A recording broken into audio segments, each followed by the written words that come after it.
Hi, நம்ம இப்போ வந்து Adobe Photoshopஓட ஒரு மாஸ்டர் கிளாஸை பற்றி பார்க்க போகிறோம். Adobe Photoshop இதில் வந்து இந்த பேர் வந்து ஒரு பரிச்சயமான பேர், நிறைய ஒரு ஃபேமஸான ஒரு பழமையான ஒரு சாஃப்ட்வேர். இந்த சாஃப்ட்வேரை வந்து ஒரு சின்ன இன்ட்ரடக்ஷன் ஒன்று பார்ப்போம்.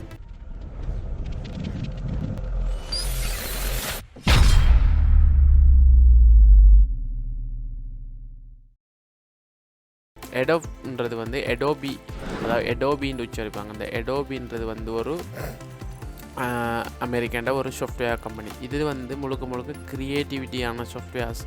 க்ரியேட்டிவிட்டின்றக்குள்ள வந்து உங்களுக்கு தெரியும், இமேஜ் எடிட்டிங், ஃபோட்டோகிராஃபி, இல்லஸ்ட்ரேஷன், அதாவது இல்லஸ்ட்ரேஷன்ல தெரியும் உங்களுக்கு, அந்த ஆர்ட் சம்மந்தமான சாஃப்ட்வேர். அடுத்தது வந்து பிடிஎஃப் எடிட்டர், அடுத்தது musics editor, video editor, animation, இந்த மாதிரி எல்லா கேட்டகரியிலையும் வந்து இந்த Adobe கம்பெனியில் க்ரியேட்டிவிட்டி சம்மந்தமான சாஃப்ட்வேர்ஸ் வந்து அவங்க ரிலீஸ் பண்ணுவாங்க.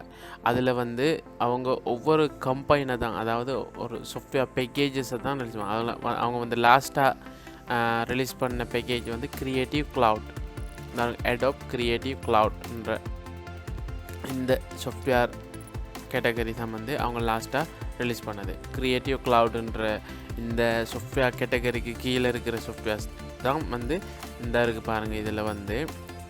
இதில் வந்து ஒவ்வொரு கேட்டகரியாக போட்டிருக்காங்க. இது ஓவர்வியூக்கு அடுத்ததாக வந்து photo, graphic design, video, illustration, UI and UX, social media அப்படின்னு கேட்டகரி வைஸாக போட்டிருக்காங்க. இதாவில் வந்து Adobe Creative Cloud வந்து ரிலீஸ் பண்ணுற க்ரியேட்டிவிட்டிக்குரிய மொத்த சாஃப்ட்வேர். சரியா? அதில் இந்த இருக்குது ஃபோட்டோஷாப், இது இல்லஸ்ட்ரேட்டரை பற்றி பார்க்க போகிறோம். அடுத்தது Acrobat டிசின்றது வந்து பிடிஎஃப் எடிட்டர் கேள்விப்பட்டிருப்பீங்க. அடுத்து Adobe Premiere Proன்ற முழுக்க வீடியோ எடிட்டிங், இன்டிசைன்றது UI UX டிசைன். அடுத்து Adobe Express, இது Adobe சம்மந்தமான ஒரு ஷார்ட்கட், அதாவது Adobe சாஃப்ட்வேர் டவுன்லோட் பண்ணுறக்கூடிய சம்மந்தமானது. இப்போ ஃபோட்டோக்குள்ளே வந்தோம்னு சொன்னால் ஃபோட்டோ எடிட்டிங் முழுக்க ஃபோட்டோ சம்மந்தமான எடிட்டிங் தான் இந்த ஃபோட்டோஷாப். சரியா? இமேஜ், அந்த ஃபோட்டோன்ற கேட்டகரிக்குள்ளே வந்திருக்கும். அப்போ இதில் வந்து பாருங்கள், ஒன்று ஃபோட்டோஷாப். இங்கே பாருங்கள், இது வந்து பிசிக்கும் யூஸ் பண்ணலாம், டேப், மொபைல் எல்லாத்துக்கும் யூஸ் பண்ணலாம். அந்த ஐக்கன்ஸ் தான் இந்த இருக்குது. அப்போ இது ஃபோட்டோஷாப். இந்த லைட் ரூம், இதுவும் வந்து எல்லாத்துக்கும் யூஸ் பண்ணலாம். இது ஃபோட்டோஷாப் லைட் ரூம் கிளாசிக்கல் என்ற இந்த சாஃப்ட்வேர் வந்து இது பிசிக்கு மட்டும். அடுத்து Adobe Stock, இது வந்து இமேஜ் டவுன்லோட் பண்ணுற சம்மந்தமானது. இது மொபைல், பிசி எல்லாத்துக்கும் யூஸ் பண்ணலாம். முழுக்க stock images, stock videos, stock photos இதெல்லாம் டவுன்லோட் பண்ணுறதுக்கு உதவும். அடுத்தது வந்து ஃபோட்டோஷாப் எக்ஸ்பிரஸ், இது வந்து மொபைலுக்கு, ஃபோட்டோஷாப் தாங்க இது மொபைலுக்காக தயாரித்தது. இந்த ஃபோட்டோஷாப் கேமரா, இதுவும் மொபைலுக்குரியது. இதில் நம்ம இந்த ஃபோட்டோஷாப்பை பற்றி பார்க்க போகிறோம். அதுக்கு மேலே கிரியேட்டிவ் க்ளவுட்ற மற்ற சாஃப்ட்வேர் கேட்டகரிஸை பார்ப்போம். கிராஃபிக் டிசைனுக்குள்ளேயும் வந்து ஃபோட்டோஷாப் வருவது, இல்லஸ்ட்ரேட்டர் வருவது, இன்டிசைன்றது நான் இன்டிசைனை ஏற்கனவே வந்து UI UXன்னு சொல்லியிருப்பேன்னு நினைக்கிறேன். ஆனால் இன்டிசைன்ன்றது வந்து தவறுதலாக சொல்லப்பட்டு, இன்டிசைன்றது வந்து ஃபுல்லாக புக், அடுத்தது மேகசின்ஸ், அந்த பப்ளிஷ் சம்மந்தமான, அதாவது புக், மேகசின், புக்லெட், அடுத்தது ப்ரௌச்சர், இந்த மாதிரி டிசைன்ஸ் தயாரிக்கிறதுக்கு தான் வந்து இன்டிசைனை வந்து நம்ம பயன்படுத்துவோம். சரியா? அடுத்தது வந்து டிசி தெரியும், ஸ்டாக். Adobe Fonts வந்து, அதாவது Adobeயால் வந்து ஃபோன்ஸ் ரிலீஸ் பண்ணுவாங்க. இப்போது நம்ம நல்ல ப்ரொஃபஷ்னலான ஃபோன்ஸ் என்ன டவுன்லோட் பண்ணுறா, இந்த ப்ரௌஸ் ஃபோன்ஸுக்கு போயிட்டு நீங்கள் Adobe ஃபோன்ஸை டவுன்லோட் பண்ணிக்கொள்ளலாம். அடுத்து ஃபோட்டோஷாப் எக்ஸ்பிரஸ். அப்போ இதவள வந்து கிராஃபிக் டிசைனுக்குள்ளே வருவது. அடுத்தது வந்து வீடியோன்ற கேட்டகரிக்குள்ளே நாம் ப்ரீமியர் ப்ரோ, இது வந்து வீடியோ எடிட்டிங் முழுக்க அட்வான்ஸ்டான ஃபில்ம், அதாவது ஒரு பெரிய ஃபில்ம் தயாரிக்கிற ஃபில்ம் எடிட்டர்ஸ் கூட யூஸ் பண்ணுற ஒரு சாஃப்ட்வேர். உதாரணமாக 2015 வந்து கிறிஸ்டோஃபர் நோலன் ரிலீஸ் பண்ண ஒரு படம் டங்கிக்னு பார்த்துருப்பீங்களா? தெரியா? அந்த படத்துக்கு வந்து பெஸ்ட் எடிட்டருக்குரிய ஒஸ்கார் அவார்ட் கிடச்சிச்சு. அந்த படத்தை வந்து ப்ரீமியர் ப்ரோவில் தான் எடிட் பண்ணேன், அதாவது பெஸ்ட் எடிட்டருக்குரிய ஒஸ்கார் அவார்ட் வின் பண்ணேன். அவர் யூஸ் பண்ண சாஃப்ட்வேர் அந்த ப்ரீமியர் ப்ரோ தான். சரியா? அப்படி ஒரு அட்வான்ஸ்டான ஒரு சாஃப்ட்வேர்.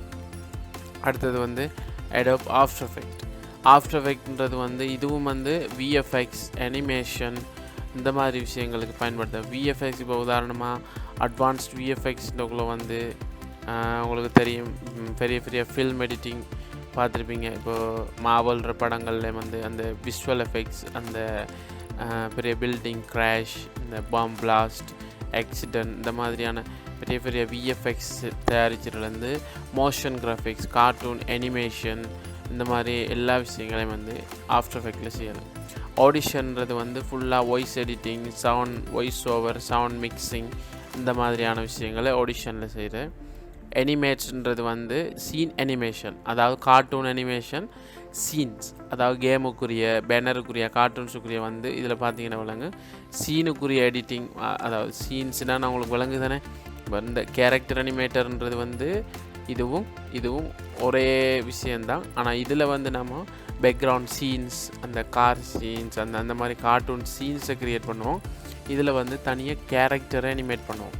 கேரக்டர் அனிமேட்டர்ன்றக்குள்ள இதில் வந்து நம்ம மோஷன் கேப்சர் கேமரா இருந்துச்சு, அந்த கேள்விப்பட்டிருப்பீங்க. இந்த அவதார் படம்லாம் எடுக்க பயன்படுத்தின அந்த மோஷன் கேப்சர் கேமராவை வச்சு நம்ம ஒரு ஆள்ற மோஷனை வச்சு அனிமேட் பண்ணலாம். அப்படியான விஷயங்களை கூட இந்த கேரக்டர் அனிமேட்டரில் செய்யலாம். இது வந்து தனி சீன்ஸ் எடிட்டிங் அனிமேட்ன்றது. அடுத்த மீடியா என்கோடர்ன்றது வந்து என்கோடிங்கிறது வந்து நம்ம அவுட்புட் பண்ணுற வீடியோ ஃபைலாக, அதாவது ஆஃப்டர் எஃபெக்ட், ப்ரீமியர், நம்ம ஏற்கனவே பார்த்தோம் ஆஃப்டர் எஃபெக்ட், ப்ரீமியர், இதில் வந்து இந்த மாதிரி சாஃப்ட்வேர்ஸ், ஆடிஷன், இதிலெல்லாம் செய்கிற நம்ம சாஃப்ட்வேர்ஸை வந்து ஒரு வீடியோ ஃபைல் MP4 இல்லாட்டி AVI 4K 8K இந்த ஃபார்மட்ஸ் இருக்குது. இது மாதிரி இந்த வீடியோ ஃபைலை எக்ஸ்போர்ட் பண்ணி ஒரு வீடியோ ஃபைலை ஆக்கி எடுக்கிறதுக்கு இந்த மீடியா என்கோடரை பயன்படுத்துவோம். மீடியா என்கோடர் யூஸ் பண்ணுறதுக்குரிய நன்மை என்னன்னு சொன்னால், நம்ம ப்ரீமியரில் செஞ்ச ப்ரொஜெக்டாக இருந்தாலும் சரி, ஆஃப்டர் எஃபெக்டில் செஞ்ச ப்ரொஜெக்டாக இருந்தாலும் சரி, ஆடிஷனில் எந்த சாஃப்ட்வேரில் செஞ்ச ப்ரொஜெக்டாக இருந்தாலும், அடோபி சாஃப்ட்வேரில் செஞ்ச எல்லா ப்ரொஜெக்ட்ஸையும் ஒரே நேரத்தில் ரெண்டரிங்டாக தெரியும் உங்களுக்கு. ரெண்டரிங்கிறது வந்து ஒரு ப்ரொஜெக்ட் ஃபைலில் இருக்கிற ஒரு வீடியோ அவுட்புட் ஃபைலாக வெளியே எடுக்கிற என்கோடிங், ரெண்டரிங் எல்லாம் ஒன்று தான். அந்த மாதிரி விஷயம் ஒரே நேரத்தில் ரெண்டர் பண்ணுறதுக்கு இந்த மீடியா என்கோடரை பயன்படுத்தும். அடுத்த ப்ரீமியர் ரஷ்ன்றது வந்து இதுவும் ஒரு கிரியேட்டிவ் கிளவுட் சாஃப்ட்வேர். ஆனால் இது வந்து இதில் ஃபங்க்ஷன் என்னென்னு ஆக்சுவலாக நம்மளுக்கு தெரியா. அப்படி ஏதாவது டவுட்ஸ்னா இதை பற்றி லேர்ன் மோர் போனீங்கன்னா இதில் என்ன செய்கிறன்ற இந்த சாஃப்ட்வேரை பற்றி டீட்டெயில்ஸை நீங்கள் தெரிஞ்சுக்கொள்ளலாம். அடுத்தது வந்து நம்ம இல்லஸ்ட்ரேஷனுக்குள்ளே நம்ம ஏற்கனவே பார்த்த ஃபோட்டோஷாப், அடுத்து Adobe Fresco, Illustrator, Capture. Illustratorல வந்து ஒரு அட்வான்ஸ்ட் சாஃப்ட்வேர், இப்போது பழமையான ஒரு அட்வான்ஸ்ட் சாஃப்ட்வேர் தான் இந்த Illustrator. இந்த Fresco, ஃபோட்டோஷாப் இதெல்லாம் வந்து இல்லஸ்ட்ரேஷனுக்குரிய. இல்லஸ்ட்ரேஷன் அவங்களுக்கு வர்ணனைகள், இந்த ஆர்ட், இந்த மாதிரியான வெக்டர் கிராஃபிக்ஸ், இந்த வெக்டர் கிராஃபிக்ஸ் இதெல்லாம் வந்து இல்லஸ்ட்ரேஷன் தான் சொல்லுவோம். சரியா? இது வந்து இல்லஸ்ட்ரேட்டரில் உள்ள ஒரு இதுதான் மொபைலுக்குண்டு அவங்க ரிலீஸ் பண்ணது. அடுத்தது வந்து UI/UX டிசைன். UI டிசைன் தான் அவங்களுக்கு தெரியும், யூசர் இன்டர்ஃபேஸ். அதாவது ஒரு வெப்சைட் ஒன்று க்ரியேட் பண்ணக்குள்ள அதில் ஃப்ரண்ட் அண்ட் டெவலப்பர்னு இருப்பாங்க. அந்த ஃப்ரண்ட் அண்ட் டெவலப்பர்ன்ற அவங்க தான் UI டிசைனர்.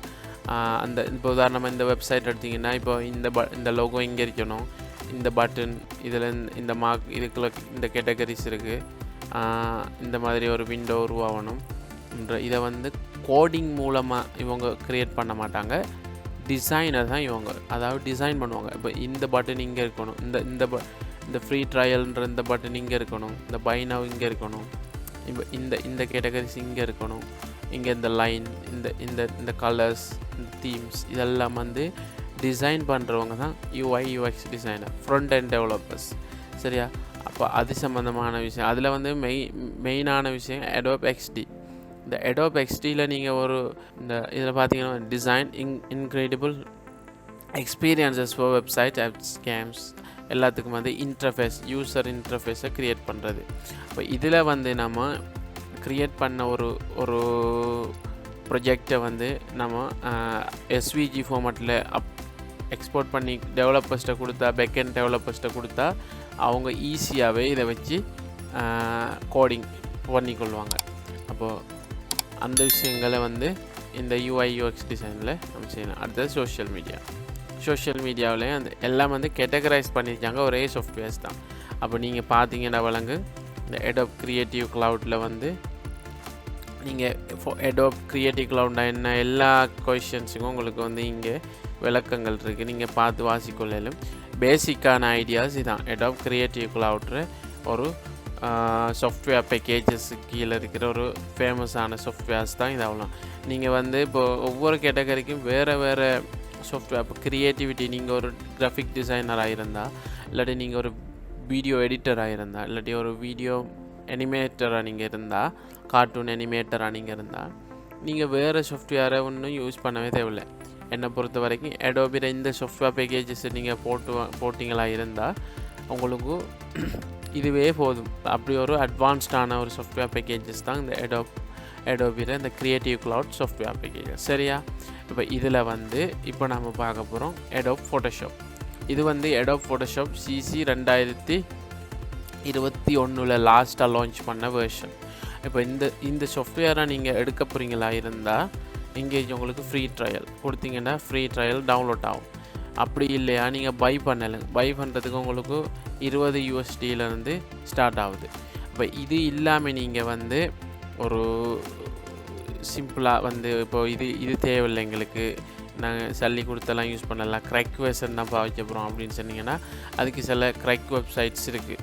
இப்போது க்ரைக் வெப்சைட்ஸ் உதாரணமாக வந்து getintopc.com என்ற இந்த வெப்சைட்டுக்குள்ளே நீங்கள் போனீங்களா இருந்தால் உங்களுக்கு இந்த சைட்ஸுக்குள்ளே வாங்க. இதுக்குள்ளே வந்து இந்த கிராஃபிக் டிசைன், மல்டிமீடியா எல்லா கேட்டகரிகளையும் வந்து இருக்குது. இந்த பாருங்க Adobe கேரக்டர் அனிமேட்டர் 2022. இப்போ நீங்கள் இதில் வந்து Adobe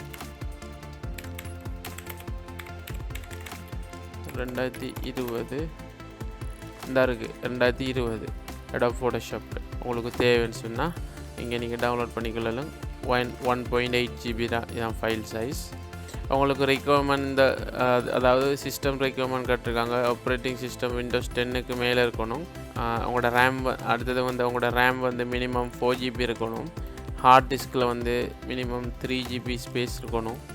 அடுத்தது வந்து ப்ராசஸர் வந்து 2 GHz. அதாவது இதெல்லாம் பேசிக்காக உங்களுக்கு ஒரு i3 மெஷினுக்கு மேலே இருக்கிறது நல்ல ஃபோட்டோஷாப் யூஸ் பண்ணுறதுக்கு. இப்போ இந்த மாதிரி இப்போ இங்கே இருக்குது டவுன்லோட். இப்போ நீங்கள் இதை டவுன்லோட் பண்ணிக்கொள்ளலாம். டவுன்லோட் பண்ணி இதை கிளிக் பண்ணிங்கன்னா ஆட்டோவாகவே டவுன்லோட் ஆகும். அப்போ நம்ம இப்படி இந்த ஃபோட்டோஷாப்பை எடுத்துக்கொள்ளலாம். நீங்கள் ஜென்யூன் வெர்ஷன் யூஸ் பண்ணுறதா இருந்தால் இங்கே ஜென்யூன் ஃப்ரீ ட்ரையல் நீங்கள் ட்ரை பண்ணி பார்க்க போகிறீங்கன்னா இதை கொடுங்க ஃப்ரீ ட்ரையல். உங்களுக்கு சைன்இன் பண்ண கேட்கும். இப்போ Adobe அக்கௌண்ட் இங்கே இருக்குது சைன்இன். இப்போ நீங்கள் இந்த continue with Google, continue with Facebook, continue with apple நீங்கள் க்ரியேட் பண்ணாட்டி இப்போ கூகுள் அக்கௌண்ட்டோட சேர்த்து நீங்கள் உங்களோட இந்த அக்கௌண்ட்டை நீங்கள் க்ரியேட் பண்ணிக்கொள்ளலாம். க்ரியேட் பண்ணிவிட்டு நீங்கள் ஃப்ரீ ட்ரையல் கொடுத்தீங்கன்னா சரி. ஒஃபிஷியல் சைட்டுக்குள்ளே நீங்கள் எடுக்கணும்னு அவசியம் இல்லை. நான் சொன்ன மாதிரி க்ரைக் வெர்ஷனும் நீங்கள் டவுன்லோட் பண்ணி யூஸ் பண்ணிக்கொள்ளலாம்.